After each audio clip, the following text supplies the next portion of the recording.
fourth domain of evidence I examined was ancient manuscripts. Fulfillment, by definition, is a term relative to purpose. This quality, like good or best, is measured by how well it fulfills the purpose for which it was designed. Since you didn't design yourself, you cannot create your own ultimate purpose. What does the creator of the universe want? The poem of the Garden of Eden describes in paradise where there is no death, disease, scarcity, labor, or pain. This is illustrated as a gift, lost, to be rebuilt, prepared, reclaimed. Jesus prayed about his desire for paradise on earth, saying, "May your kingdom come. May your will be done on earth as it is in heaven." Isaiah claimed God spoke about paradise, saying, "Look, I am creating new heavens and a new earth, and no one will even think about the old ones anymore." John spoke about paradise in his dream, saying, "Then I saw a new heaven and a new earth. The first heaven and the first earth disappeared, and the sea vanished.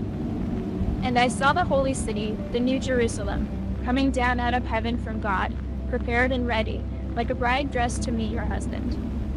I heard a loud voice speaking from the throne. Now God's home is with people. He will live with them, and they shall be his people.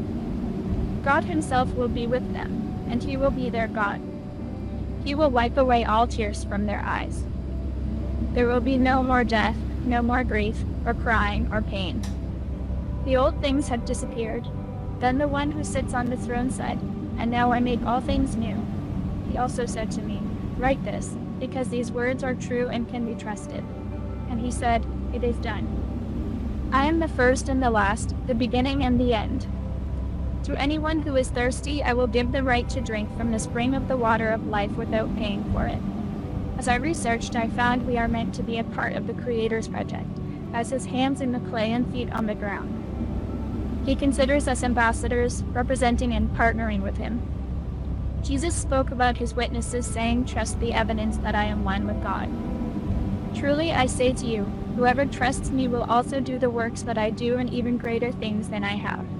The poem of Eden concludes, describing how creation corrupted itself by misusing God's ideal designs. Those corruptions are listed in Genesis 3:14 through 19. Reading through them, I've noticed each one of these are being overcome today. In verse 14, the loss of limbs.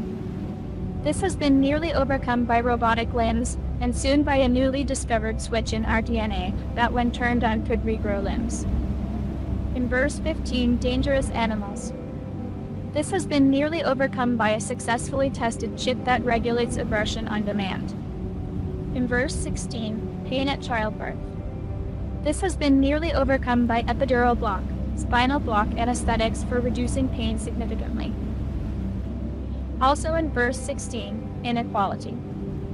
This has been nearly overcome by amendments, cementing women's equal rights. In verse 17, labor for food. This has been nearly overcome by AI and automated farming.